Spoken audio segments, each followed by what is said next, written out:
Good morning to you all, and welcome to Reform Scotland's first event of 2022. Most of you will know my name's Chris Deerin, and I'm the Director of Reform Scotland. I think after a highly successful 2021 on our events front, we're planning to step up our events even more this year. Bigger names, broader topics, while obviously still focusing on Scotland for much of the time. So we've got some crackers coming up, so keep an eye on your inboxes over the next few weeks for some great invites. And we're starting today, as we mean to continue, with our guest, Sir Lawrence Freedman. Lawrence is a strategic thinker of global repute, Emeritus Professor of War Studies at King's College London, and has been described many times as the Dean of British Strategic Studies. Lawrence was a member of the Iraq Inquiry and was the official historian of the Falklands campaign. He also provided much of the intellectual underpinning for Tony Blair's famous Chicago Doctrine speech in 1999. He's written many books, including the celebrated Strategy, A History in 2013, and his most recent is the Ladybird Guide to Nuclear Deterrence, which I presume is an attempt to capture the next generation of readers early. It seems like a smart investment. And Lawrence has also just started a Substack email with his frighteningly bright son, Sam. You'll find links to that on Twitter, and I'd recommend signing up for that. It's always an education.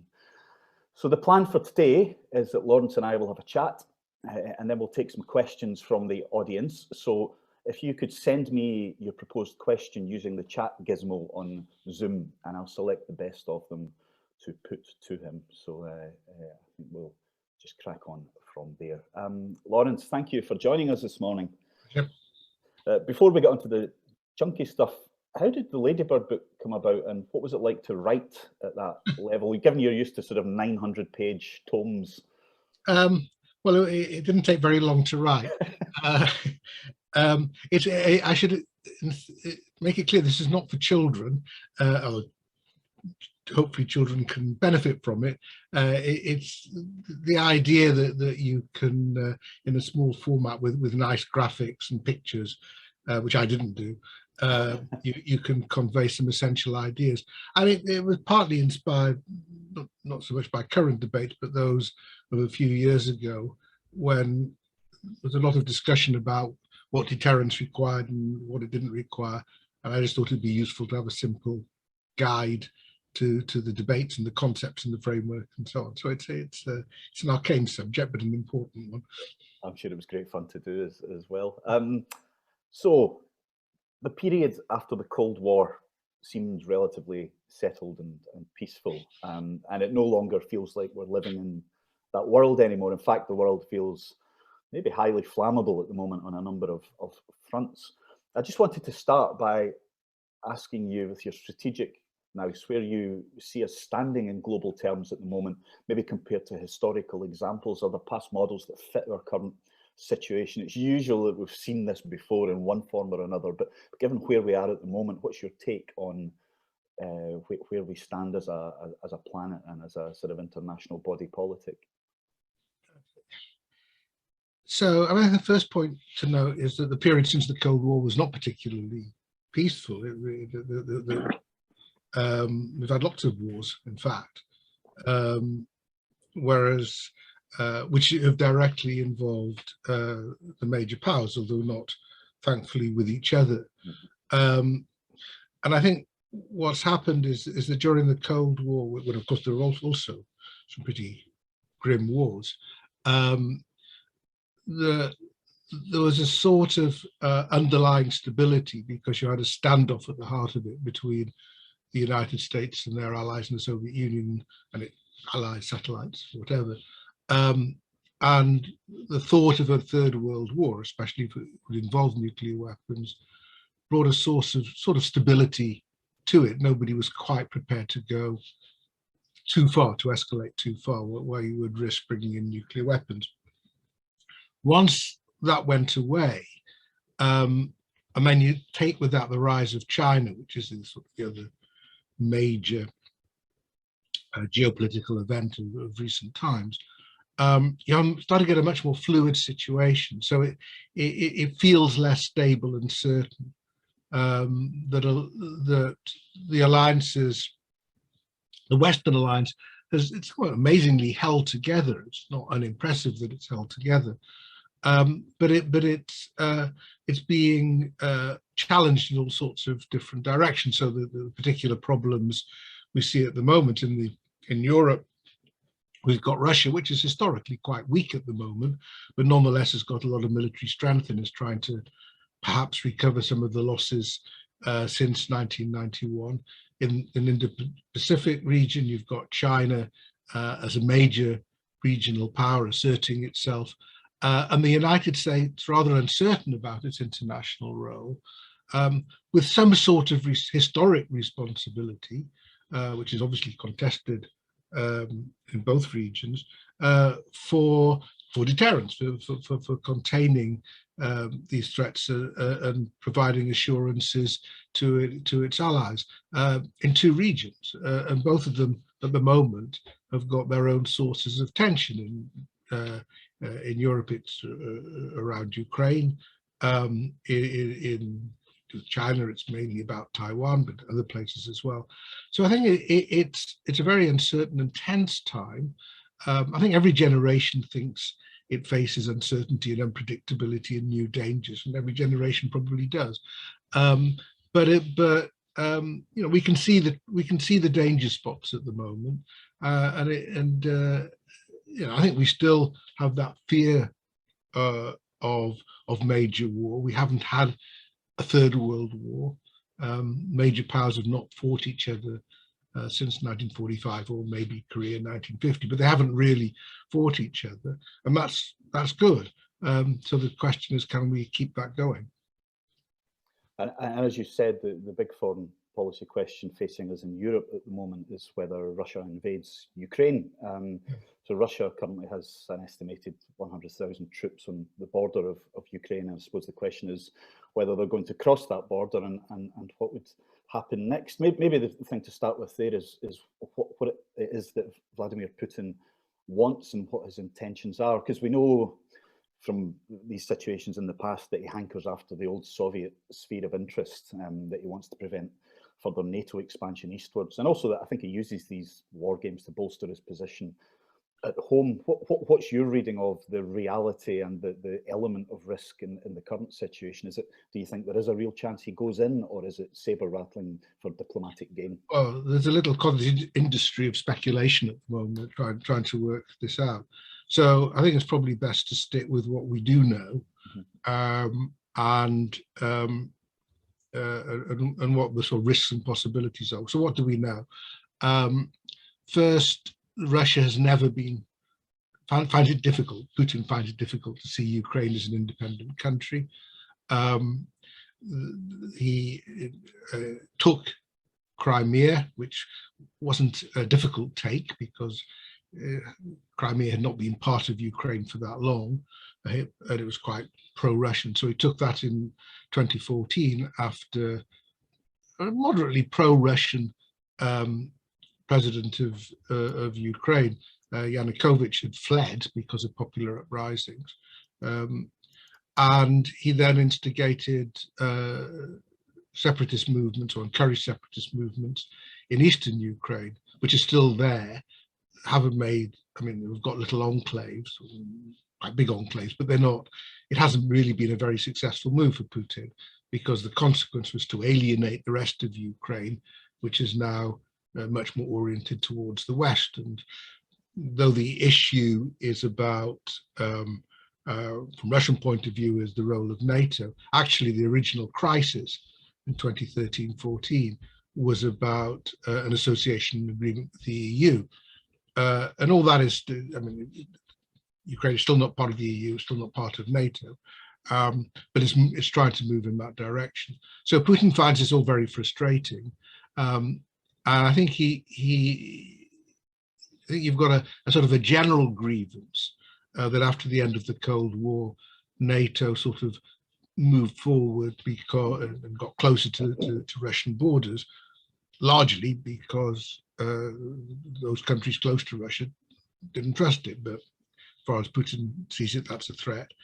And his worry is that Ukraine could become part of NATO. And I think there's a worry that it's sort of becoming a de facto part of NATO, not de jure but de facto, because it's getting more support. The UK has just sent a whole load of defensive weapons there.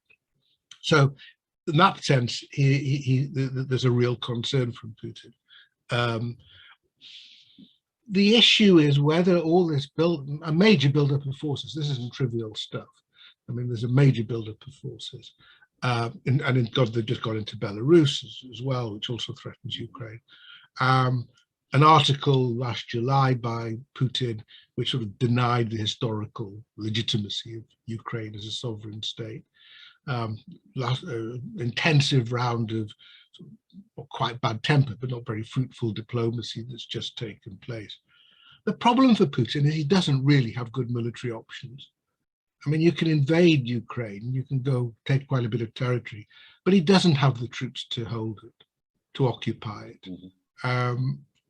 You can punish Ukraine, you can send in the air force, or you can just beat up Ukrainian forces and then withdraw.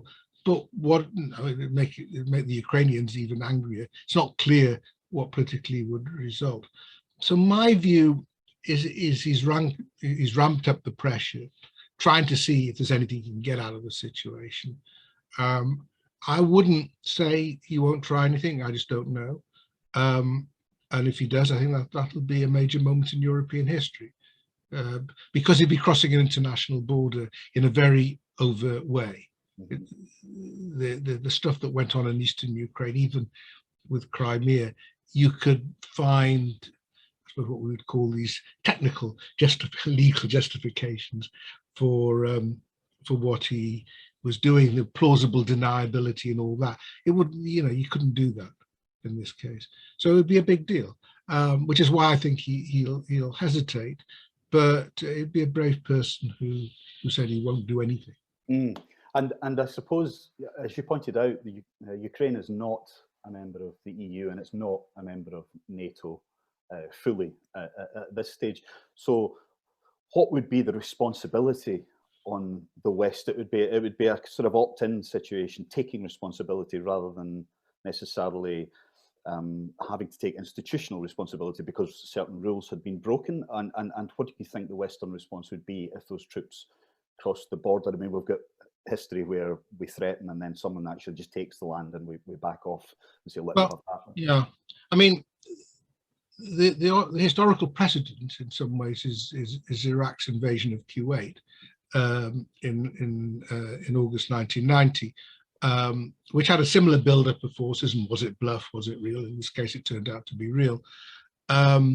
Without any particular obligation of any countries, and there were no alliances with Kuwait. Yet in this case, and it was a different balance of power, the US and the UK and France and Syria and Egypt and other countries weighed in against Iraq. So what's been said is, first there would be economic sanctions. Nord Stream 2, the pipeline to Germany, I think would struggle to go ahead. There's talk of making it difficult for Russians to do transactions, pushing them out of the SWIFT system and so on. I mean, the evidence is that the Russians have built up their reserves there, they'd cope. I mean, there might be cross, but they'd cope, and they've said that they would respond in their own ways to this. And we're in an energy crisis already, so they can add to that. The US has said that they would, basically said, I'm not quite sure how public this is, that they would support, in a sense, a guerrilla insurgency against any Russian occupying forces. And I think that's what would happen. I mean, I think that, the oddest thing about this crisis is that, it's seen as being directed against NATO. It's actually directed against Ukraine. Ukraine is the country, if there's anybody's going to make concessions to the Russians, it has to be the Ukrainians. And they're not doing that at the moment. And everybody assumes, and probably rightly, that the Russians would overwhelm Ukrainian forces. But these things are never simple. They never go as you wish. you learn as doing war studies is that the plans with which people open wars rarely survive very long, and it's much easier to start them than to end them. So I think in the end, what it comes down to is support of the Ukrainians and what they're trying to do, what they wish to do. If the Ukrainians gave up, then there's not a lot anybody else can do. But I think my suspicion is they wouldn't.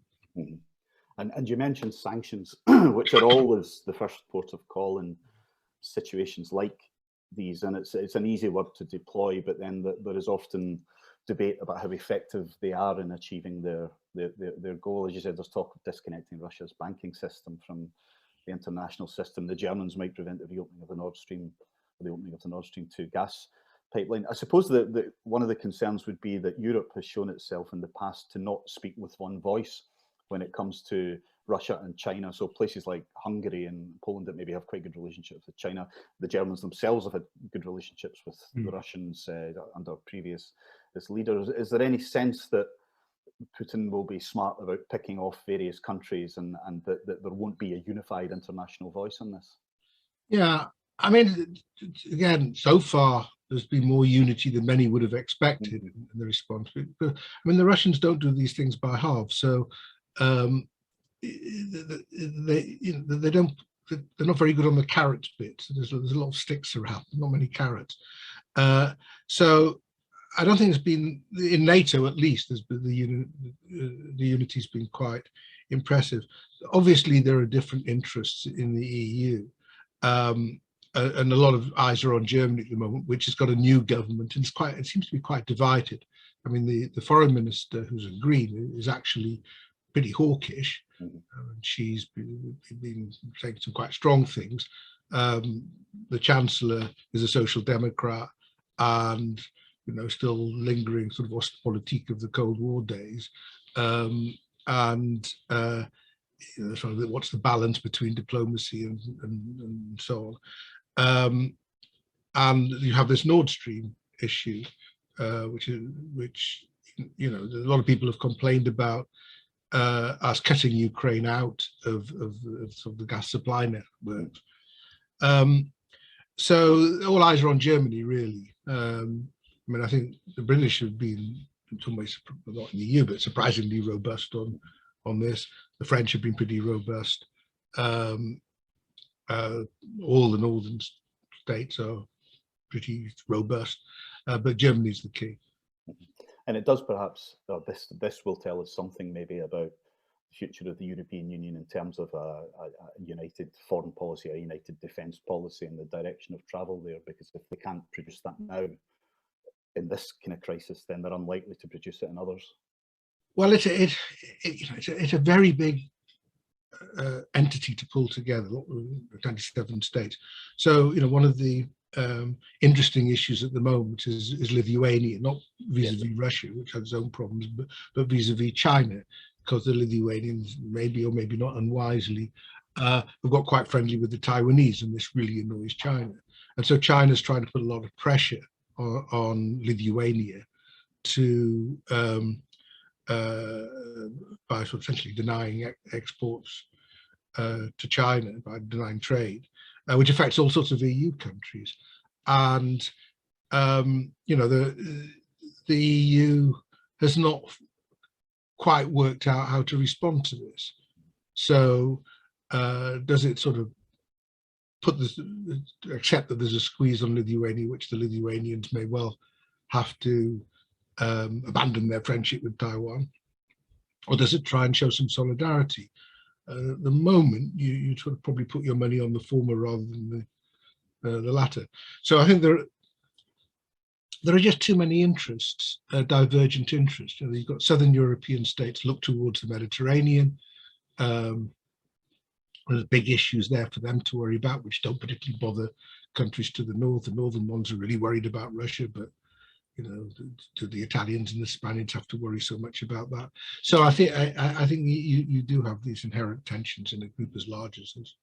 And what ultimately, if this goes wrong for Putin, as wrong as it could say, what would the consequences be? I mean, is it possible that NATO will simply take Ukraine in as a member?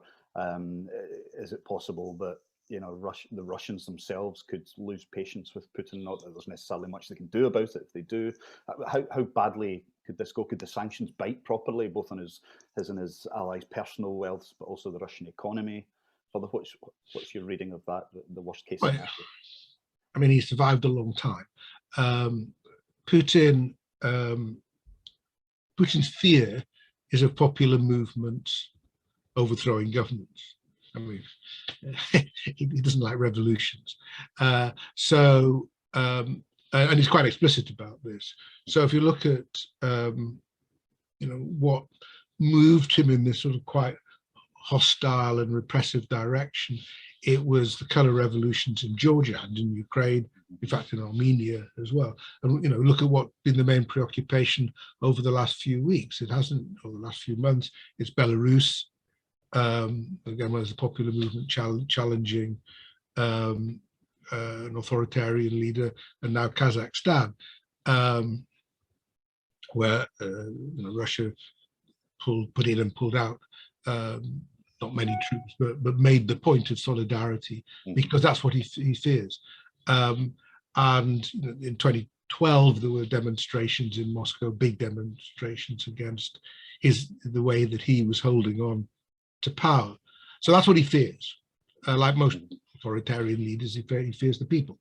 The people aren't particularly happy at the moment, I wouldn't have thought, because the economy has been poor for the last 7 or 8 years, because it's very dependent upon commodity prices. It may be improving a bit at the moment. They've had a terrible COVID, which they sort of were in denial about, didn't want to talk about, but it's unavoidable now. One of the issues with the Russian invasion is how many of the troops have got Omicron. So it's not a happy place, I don't think. And we've got the Navalny question of sticking him in prison and so on. So I doubt if he feels that secure, and depends on repression.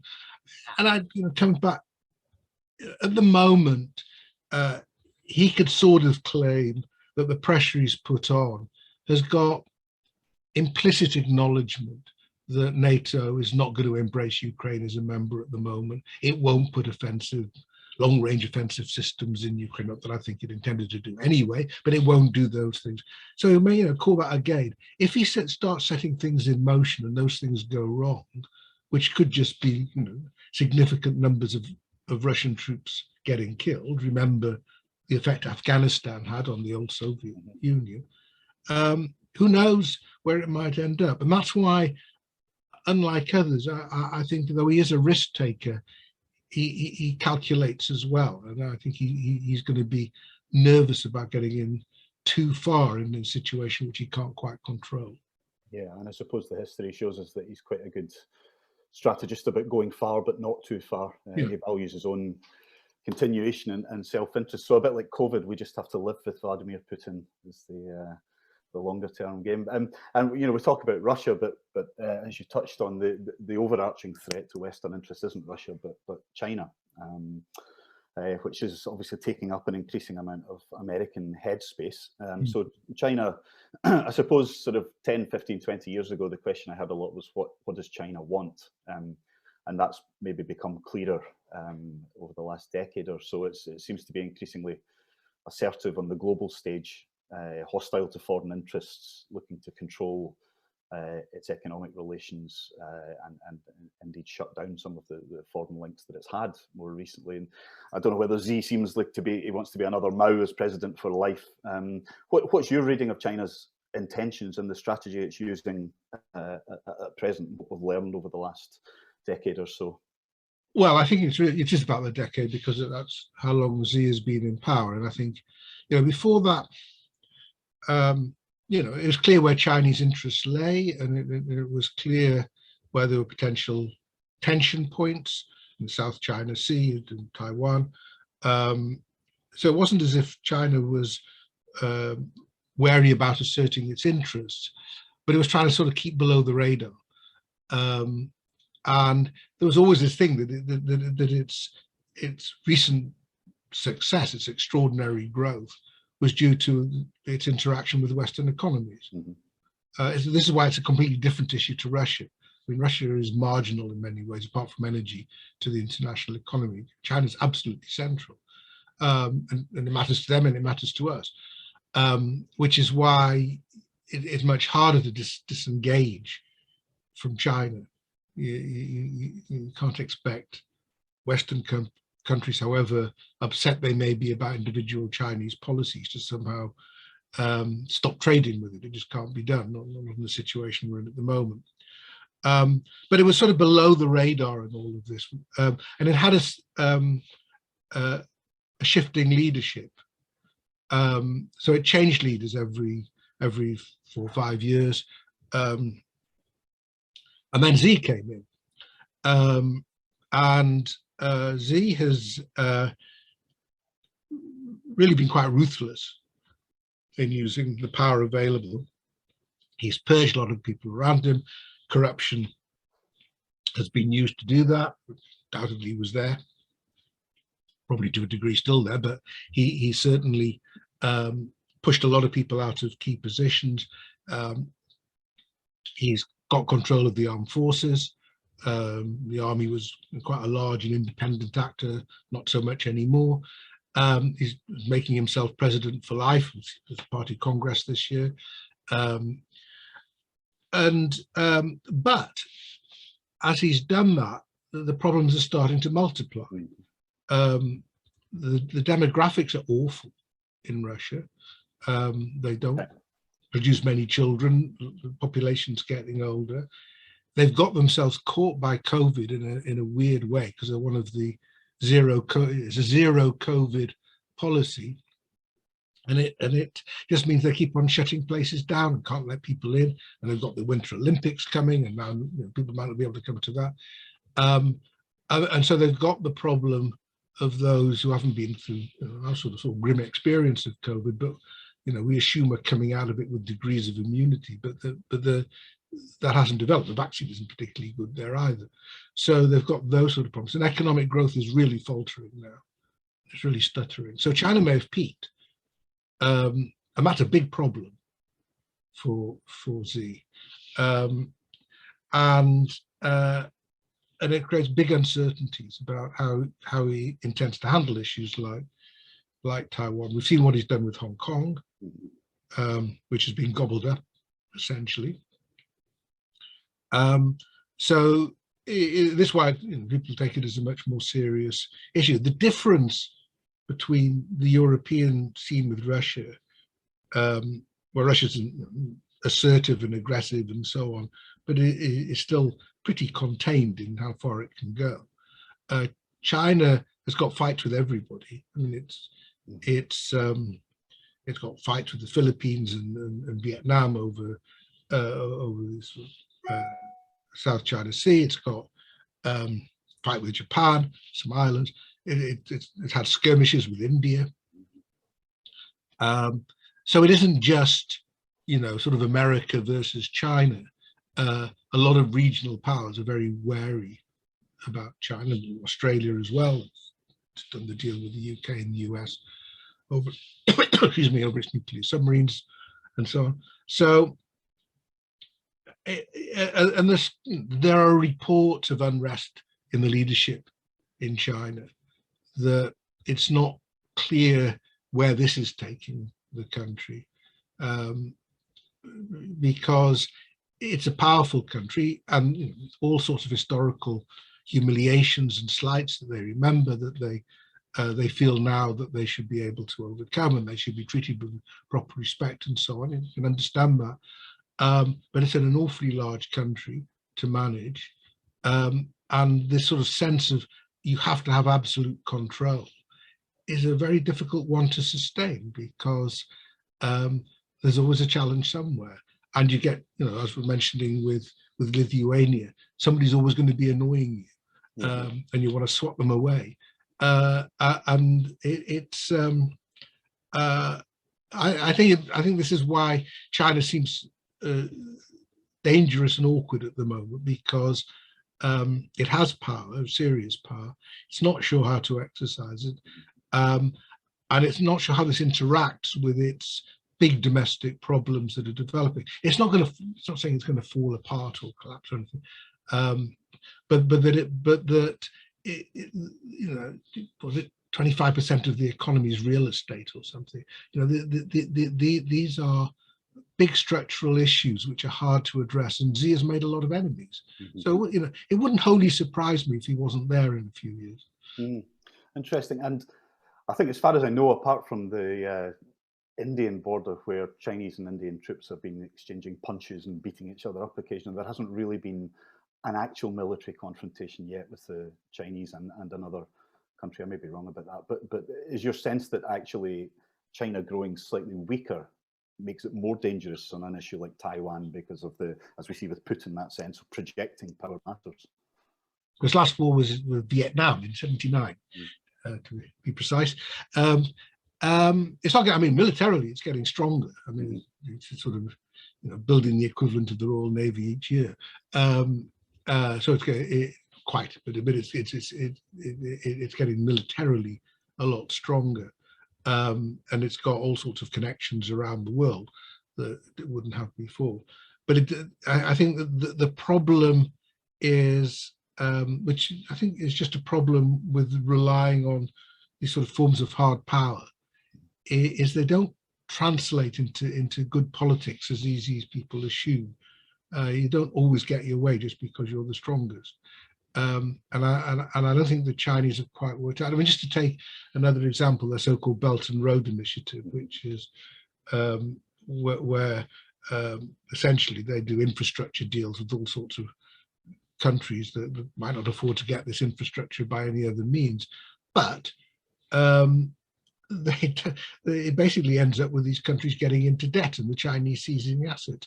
It's just not, you know, it's not a way to make friends and influence people. Yeah.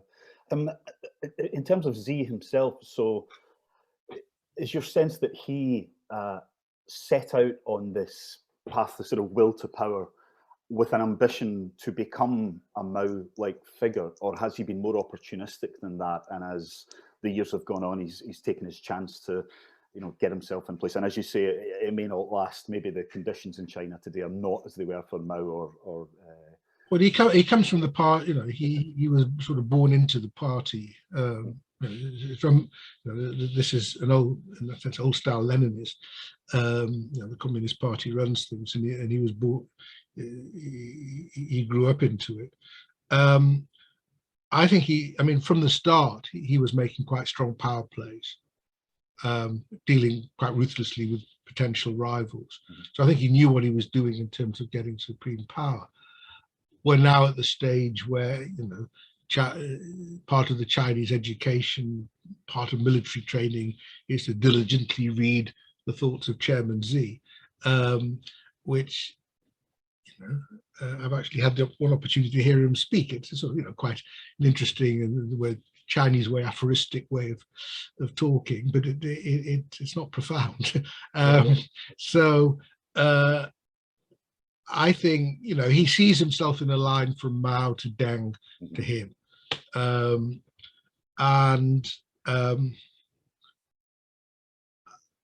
but whereas, you know, Mao created the state and Deng opened it up to the international economy and made it grow and solved Tiananmen Square, of course.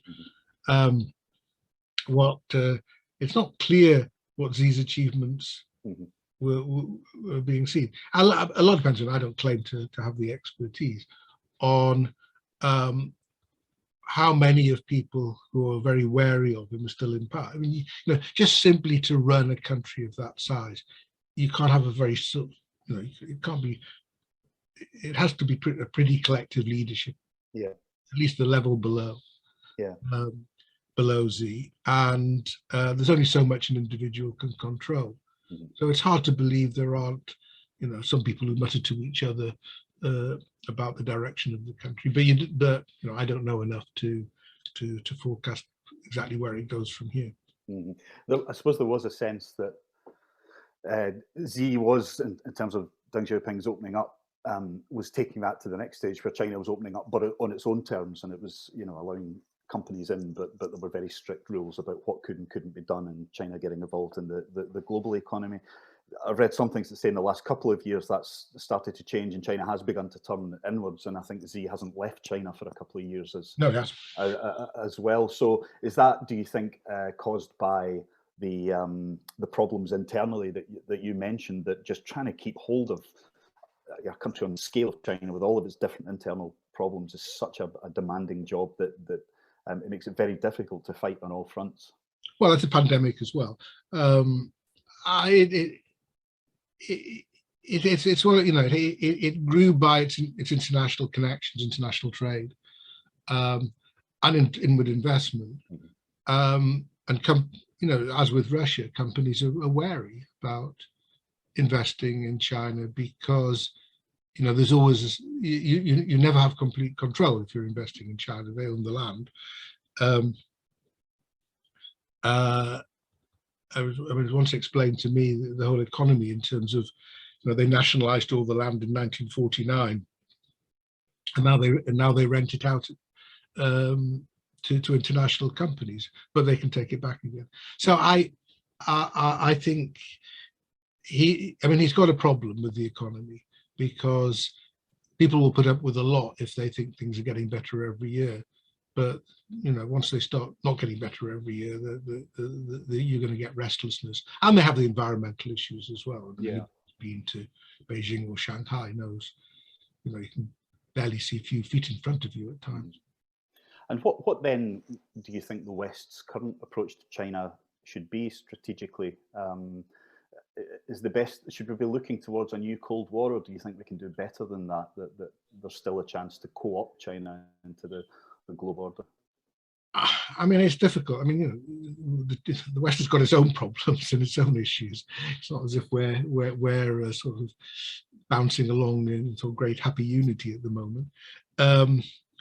I think it's bound to be a mixture of you've got to cooperate in some ways with China. You need them on environmental issues, on climate change. You need them on pandemic responses. You need them on trade. You don't have to.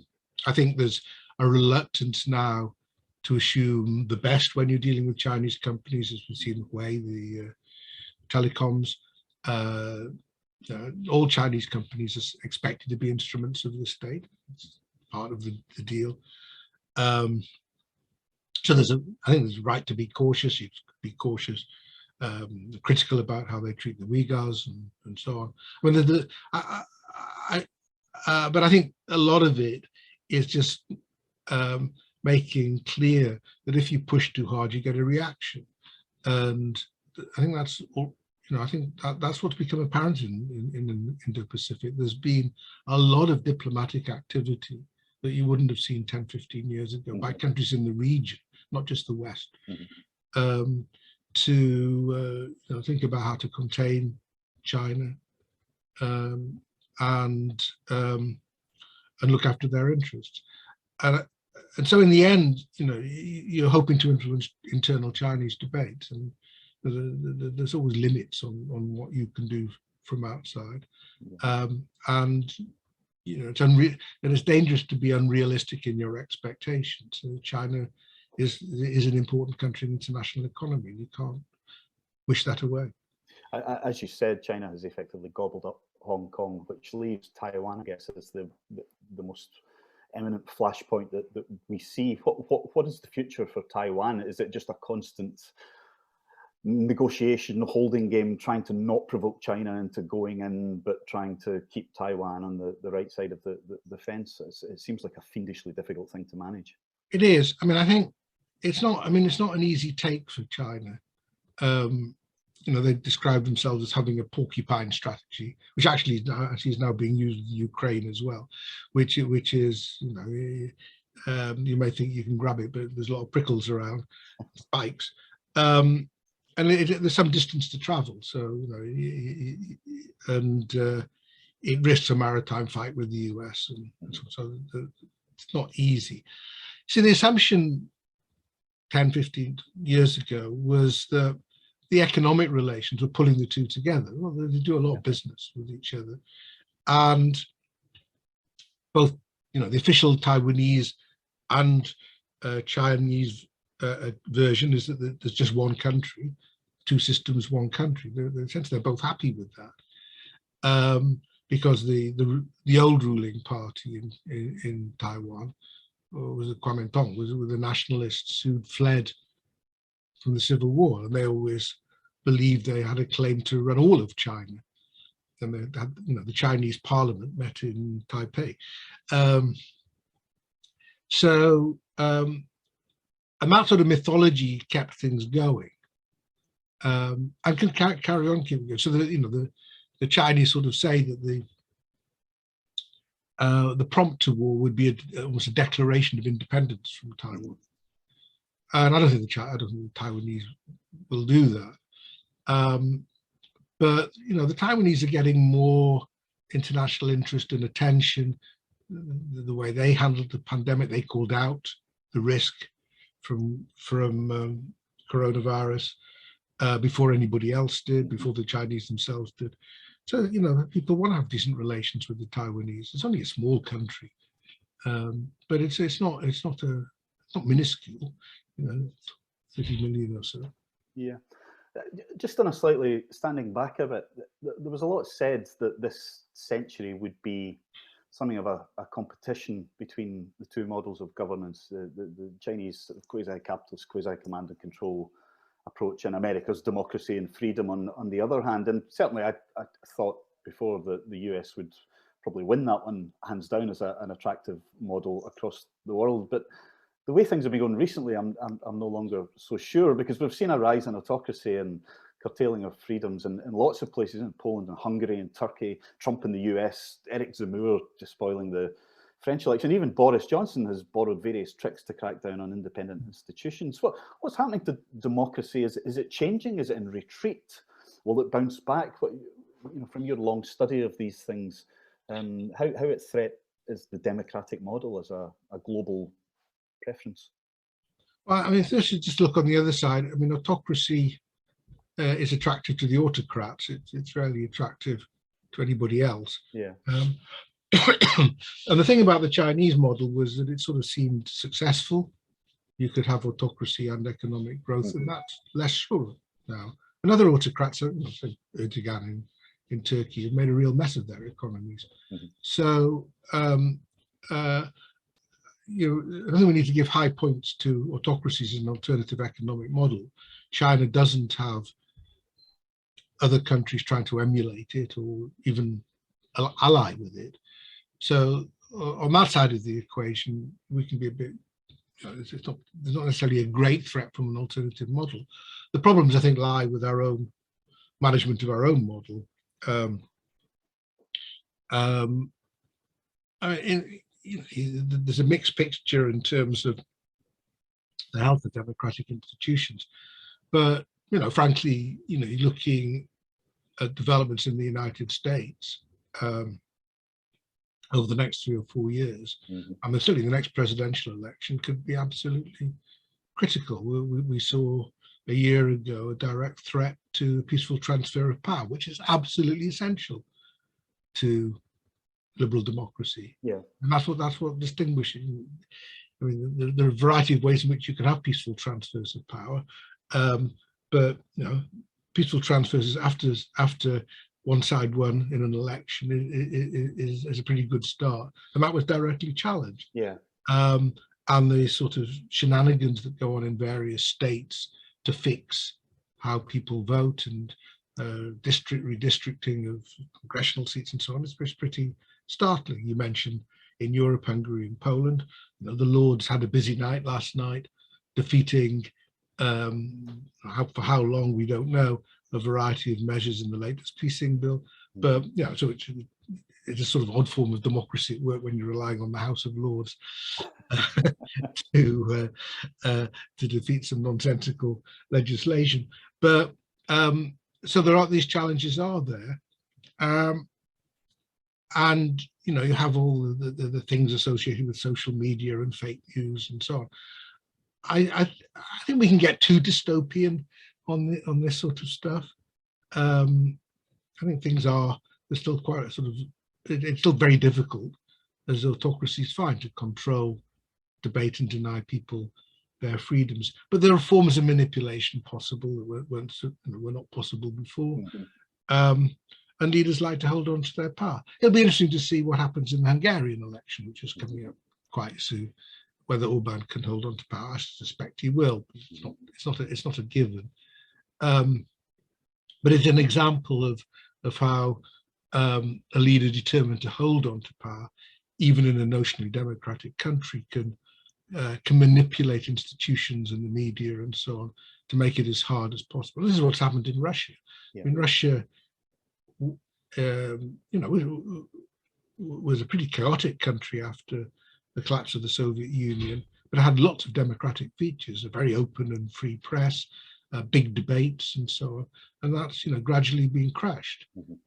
China had a much livelier public space than it has now, and I just think in the end it's hard to sustain those sort of systems indefinitely. So we at least have got the safety valves, the ways that people can express dissent. We have big arguments on things still.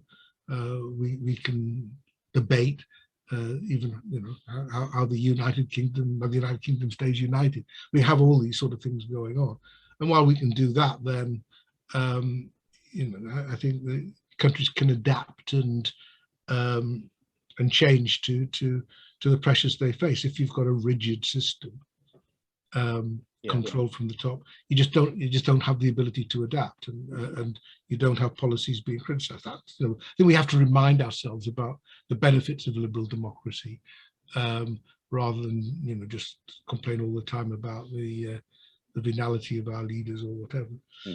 Obviously, one of the consequences of liberal democracy is that Britain voted to leave the EU a few years ago, 5 years or so ago now.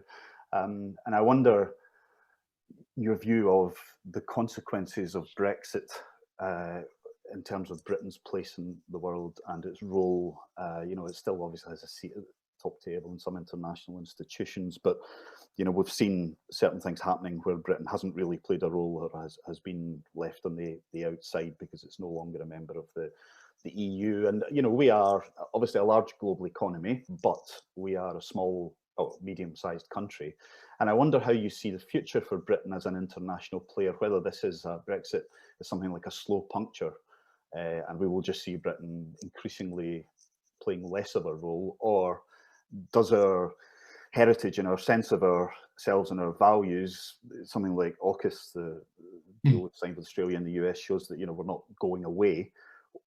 What is Britain's role going to be, and do you think we have the weight to continue to play a part that we would like to see ourselves play in global affairs? So Brexit has affected trade and anything to do with trade. I mean, harmfully in terms of the economy. It's hard to be an individual actor when you've got big trading blocks around you, and trade's an important part of international affairs. There are interesting things going on, like the possibility of joining the Pacific grouping, which is may well happen, and it's sort of interesting that we can do those sort of things, but it doesn't wholly compensate. The other thing to say is that there's long been a search for a unique British role in international affairs, which I've always thought was a bit pointless, because everybody's got things they can do. I think the question is, can you look after your own interests, and can you make a useful contribution to the big international issues of the day? And all I just keep in mind, the UK is in a very, very favourable geographical position. We're not in the middle of all these. We're not neighbours to Russia or China. They're in our neighbourhood, but it's not. Or Russia's in our neighbourhood, but it's not quite the same thing. This creates sort of an option for Britain, which people are uncomfortable about talking about, but not doing very much at all, because just looking after ourselves and not worrying about everybody else. I mean, that goes against, I think, how we see the British tradition, but it's worth keeping in mind, because there's always going to be the why bother, why us question. That being said, actually, despite everything that's going on in the country, UK foreign policy has been pretty active over the last couple of years. It's been quite forward on Ukraine. And oddly, on Twitter last night, you find all sorts of Germans and Ukrainians and Swedes praising the UK for the support it's given to Ukraine. The AUKUS thing with Australia, that's quite a significant move. There's quite a lot of activity going on with Japan now as well. So I don't think you can actually say that, as we both might have expected, that the UK sort of dwindled to insignificance because of Brexit. It has this, I think, the big weakness at the moment is we haven't sorted out our relations with the EU. Yeah. And that's ridiculous. We're not going to reverse Brexit now, but we have to work closely with not our biggest trading partners, but our neighbours. Mm-hmm. Again, I don't know what to make of it, but Liz Truss does seem to have found a different sort of language to her predecessors to talk about these things. So maybe she recognises, in the way that neither Dominic Raab or David Frost did, that we can't spend our time in sort of playing the beastly Europeans card. But I think I think that's the major problem with our foreign policy at the moment. We're not bad in the Pacific region. We've sort of sorted out our relations with the Biden administration, the Northern Ireland issues there, but basically we've sorted that out.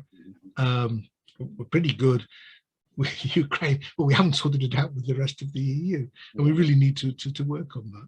Yeah, that's fascinating. Well, I'll just get a couple of questions from the audience. If anybody else has a question, please send it through now. I was going to ask Anna MacDonald. Anna, if you want to ask your question first. Hi. I wanted to go back to asking about Ukraine and the potential for an invasion.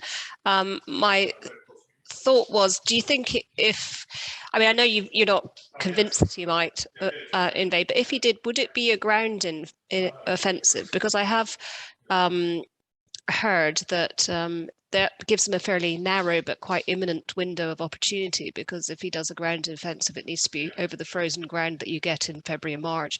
So I'm a fund manager and constantly in a state of panic about what the market's going to do next. So that's why I was interested in, and whether you agree with that, and whether it would likely be a ground offensive, and also the kind of ramifications that you can see out of that. Do you think that'd spark an immigration crisis into Eastern Europe, and whether and how you think Europe positions itself? I mean, I think our energy policy has been pretty woeful. The idea that it didn't ensure that Gazprom was filling up its storage facilities in Europe was pretty awful, and there was no legal comeback for us. So I just wondered how you think about Europe and what it has whether they really do we have the leverage that we might, whether we have any leverage at all in this aspect. They're all good questions. So you're right on the timing. That they need, as soon as it gets too boggy, it's not great for sending your tanks. It's not impossible, but it's not great. Also, it's just hard to keep a garrison. I mean, if you've deployed troops out of their normal bases and so on, it's hard to keep that going for a long time. It's logistically difficult, it's expensive and so on. So the normal assumption is if he's going to do anything, he has to do it in the next few weeks.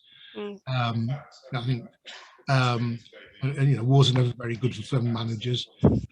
So Depends if you can own oil stocks or not. Generally, well, maybe you can give advice on the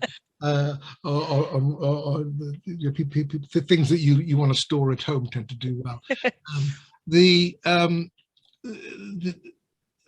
And the energy points you're making are absolutely spot on. And of course, again, a number of people are pointing to Merkel's decision to abandon nuclear power as something that's left the country even more vulnerable. It's great to be getting into renewables, but while you're still dependent upon gas, you've got to make sure you've got the supply lines and the storage and so on, as you say. So, but this is not a short-term thing that you can change, but it will require a rethink. And I think you're right about refugees. I mean, what happened in 2014 created a lot of refugees moving out of the Donetsk and Luhansk, which is where the rebel movements took root. And you can be pretty sure if there's a vast push by the Russians into Ukraine, there'd be an awful lot of Ukrainians who were moving out and fleeing to where they can, and there'd be panic and so on. Yeah, if it happens, there's great upheavals. I mean, all you can say is this bounces back onto Russia as well. And that, I think, is part of the reasons for caution. And I think you're right to focus on energy policy as something that really needs to be sorted out over the medium and longer term. And so, I mean, can you give me, if I would say, do you think could you give me a sort of odds of that you think that there might be an invasion in February or March? I'm interested. I'm going to ask everyone. You just happen to be the first. I'd put them certainly well below 50%. Okay. I think it'd be food. And these things are, quite fast moving. And as you indicate, there's a lot of disagreement about what, Putin has in mind. Because he could just, use airstrikes to make a point, but without necessarily achieving very much politically. If he has a large-scale invasion, then then that's a long-term business, because you're then occupying territory you've conquered. Or it could be a raid. I mean, we don't know enough, and so I'd put the odds on a full-scale invasion as pretty low. Okay, great. That's really helpful. Thank you. All right. Well, that's Anna. Anna's off to write her investors' notes, an incredibly well-informed investors' notes. So we'll move on to Chris Fletcher. Chris, are you with us? Hi there. Good morning. I was interested to read a book, I don't know if you know it, by Ian Williams, called Every Breath You Take, about Xi's control of his population through use of public cameras and mass surveillance. China seems to be pretty good at mass surveillance. It's got way ahead of, I think, some other countries in terms of its ability to control and use mass data. But he's moving in, as far as I understand it from Sir William's book, to sort of effectively licensing a person's existence by giving them points. And if they transgress against the state, they lose points to the extent they might lose their credit card, or they might lose their job or whatever.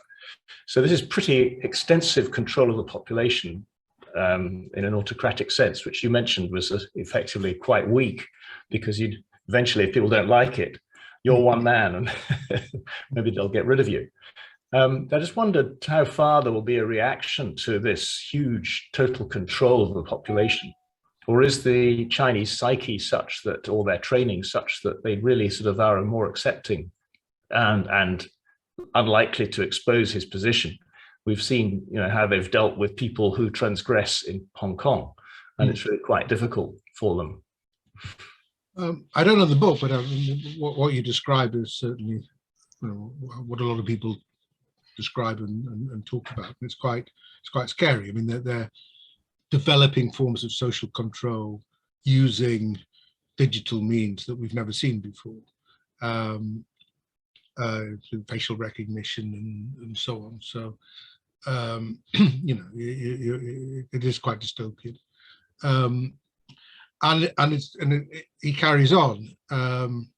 So, you know, in recent months, in the past year, you know, the amount of time teenagers should spend gaming, or their parents should get private tutors in for their education. I mean, they're trying to set norms for, you know, for everything. And if I was a teenager in China, I'd find life pretty miserable at the moment because there's not a lot of fun that you're allowed. I mean, it's not a, you know, it's a very ascetic scheme, very ascetic philosophy. You know, it's sort of, you know, gambling and pornography and all sorts of things are not acceptable, and you know, they take. So you don't know how people are going to react to this. We do know with COVID restrictions and some environmental issues, there are local protests which can get quite rowdy, and which the local police can find difficult to control. And I think that's where the risks may start, is if they just push people too far. But it's a bleak outlook, I think, for ordinary people. And I mean, it's always dangerous to generalize about populations, but I think if anybody's been to Beijing, certainly I haven't been for a while, but even though quite early in the century, it didn't strike me as being a naturally disciplined place. Certainly not the way they drove anyway. And I don't think there's any particular evidence. I don't think the Chinese are particularly compliant people. Most people aren't that compliant. And therefore they'll try and find ways around it and so on. And it just creates more stresses and strains in the system. But the line, you know, the title of the book you quote seems a pretty good one. And it goes back to a point I tried to make earlier, that once you start believing that you have to control people's behavior, where do you stop? Where do you say, well, this is your area of personal freedom? And you know, it wasn't that long ago that you had a policy on how many children you were allowed. You only allowed one. And then they realized that was actually leading to disaster. But people aren't suddenly having lots of children now because that policy has been relaxed. You've changed, you know, they've changed the pattern of behavior forever. So, yeah, I mean, this is why it's a sort of fascinating and frightening society to watch, and one is watching it from the outside at the moment, because it's hard to get to grips exactly with what people are feeling and what is going on. We actually know a lot more, I think. I mean, there are other people, I'm not an expert, but we know quite a lot about what popular feelings are in Russia. Russians are polled quite often, and there's still elements of a sort of free press, and less than there were in Russia. But in China, it's quite hard to know exactly what's going on. Well, Lawrence, you asked where do we stop, and we stop here. So that's us out of time. Thanks everyone for coming along this morning, and thanks Lawrence for such an insightful and educational disquisition, just an extraordinary range of knowledge, and perhaps we can have you back at the same time next year to see how things have played out, check some of your predictions. If we're not conscripted for a war against China and Russia, we'll see. So thank you so much for coming along today and giving us your valuable time. I'll just say to people, I think our next event is going to be Peter Mandelson. So with Labour back on top in the polls, perhaps heading for government, and they look to be moving in more of a new Labour direction again, that would be something to explore with the great Lord Mandelson. So keep your eyes on your inbox for an invite to that. But again, thank you, Lawrence, and thank you to you all for coming along today, and we'll see you soon. My pleasure. Thank you.